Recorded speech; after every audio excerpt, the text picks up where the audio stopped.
You think today's oceans are wild? Nah. Prehistoric oceans were basically a non-stop monster fest. Imagine diving in, and instead of dolphins or harmless fish, you're swimming with creatures bigger than buses, armed with armor, claws, or jaws that could crush a car.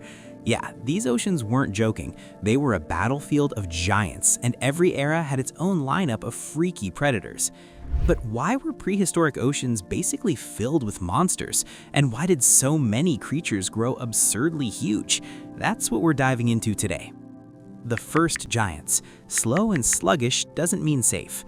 Let's rewind to the Ordovician period, over 470 million years ago. Back then, the oceans were, well, kinda awkward. Most animals were slow, primitive, and easy to predict. But even in this sluggish world, gigantism popped up. Take Endoceras, for example. These weren't your typical squids. Picture a cephalopod with a giant pointy shell sticking out like a dunce cap. Yeah, they looked ridiculous, but that size wasn't just for show. Endoceras could reach 20 feet long, and that massive shell wasn't just armor, it was buoyancy control and a way to intimidate competitors. In a sea full of slow creatures, being huge meant you were untouchable. Some estimates even say related orthocones like Chimericeras reached over 30 feet, though most scientists today peg their max size around 23 feet. Either way, they dominated their era. The key? They weren't fast, they weren't agile, they were giant, and in a world of slow-moving animals, that was enough. The main predator of Endoceras wasn't a bigger fish or a shark, it was other Endoceras. Basically, they were competing against themselves, an evolutionary arms race where being bigger than the next dude meant survival. The rise of the armored predators. Fast forward a few million years, and the oceans start heating up literally and evolutionarily. The Devonian period introduced Dunkleosteus, basically the apex predator flexing in a world of armored fish. These guys were 20 to 30 feet long, with heads made of solid armor plates. Their jaws? Powerful enough to crush bone, shell, and basically anything in their path. So why did they get so huge? Again, arms races. Prey species evolved thicker armor, predators evolved stronger jaws, and then prey species evolved even more armor. The cycle kept repeating until some fish looked like mobile tanks. In these times, bigger meant winning, and survival wasn't just about eating, it was about being too big for anything to mess with. The Cretaceous monsters. Now let's talk about the Cretaceous period, the golden age of real ocean monsters. This is when the oceans got shallow, warm, and packed with food. Sea levels were high, reef systems were massive, and the world basically said, go big or go home. Enter the reptiles. Forget awkward shells or armored fish. Now we had mosasaurs, plesiosaurs, and giant turtles like Archelon, which had shells wider than most cars.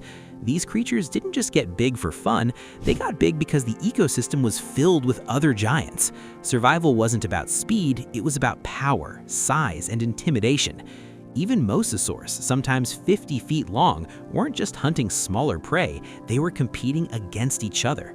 Bigger jaws, longer reach, and stronger tails were all advantages in a sea where everyone was a predator. In this era, predators evolved into monsters, and the only way to compete was to grow bigger than the next guy. Why the oceans produced more giants than land? You might wonder, why didn't land see creatures this huge at the same time? Well, oceans give a huge advantage for gigantism. Water buoyancy supports weight, so animals can grow massive without their bodies collapsing under gravity. On land, everything has to support itself, limiting maximum size. Also, in the early eras, land predators barely existed. The oceans were the entire stage. Every major predator's armor, tentacles, and teeth were aquatic. If you wanted to survive, you either became a monster of the sea or you got eaten. The role of extinction. Of course, being huge didn't guarantee forever. Most of these giants eventually went extinct. Some were outcompeted by faster, more agile predators like sharks. Others couldn't survive catastrophic events like asteroid impacts wiping out the Cretaceous era. After these events, evolution essentially reset the ocean stage. Giant reptiles were gone, apex predator roles shifted, and mammals and modern sharks began filling niches in different ways. The ecosystem changed, so gigantism became less common except for very specific cases. Yo, smash like if these ocean monsters blow your mind, and subscribe for more insane beasts. Survivors of the gigantic legacy. So are there still giants today? Absolutely, but they're different. Blue whales, the largest animals ever, reach lengths bigger than any prehistoric mosasaur. They aren't hunting like Dunkleosteus, but their size keeps them on top of the food chain. Giant squid, over 40 feet long, still roam the deep, fighting battles similar to their ancestors' arms races. Leatherback turtles, over 2,000 pounds, carry the spirit of Archelon, slowly cruising through oceans like ancient tanks. Even today, the pattern repeats. Predators evolve to compete. Arms races still exist. They're just less obvious and more niche than in prehistoric times. Why so many monsters? All right, let's break it down. Why did prehistoric oceans produce so many massive monsters? Arms races. When prey gets tougher, predators get bigger. Repeat over millions of years. Ocean buoyancy. Water holds up weight so animals can reach massive sizes impossible on land. High food availability. Shallow, warm oceans were a buffet for apex predators. Low competition on land. The oceans were the main battleground, so evolution focused on aquatic gigantism. Evolutionary experimentation. Over hundreds of millions of years, different species hit giant size independently, with orthocones, eurypterids, armored fish, and reptiles each adapting to dominate its era. Hypothetical face-offs. Let's imagine a few what-if battles. Endoceras versus giant squid. Endoceras had a 20-foot armored shell, but giant squid were faster and smarter. Shell gives protection, but maneuverability wins in deep waters. Likely, squid would escape.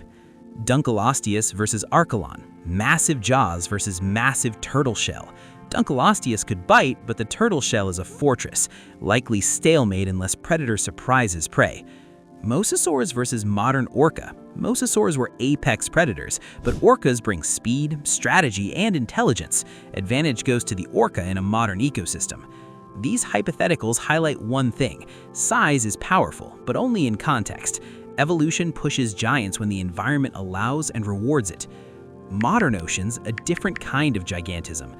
Today, giant builds are rarer. Modern predators rely on speed, intelligence, and cooperation rather than raw mass, but the ocean still preserves some giants.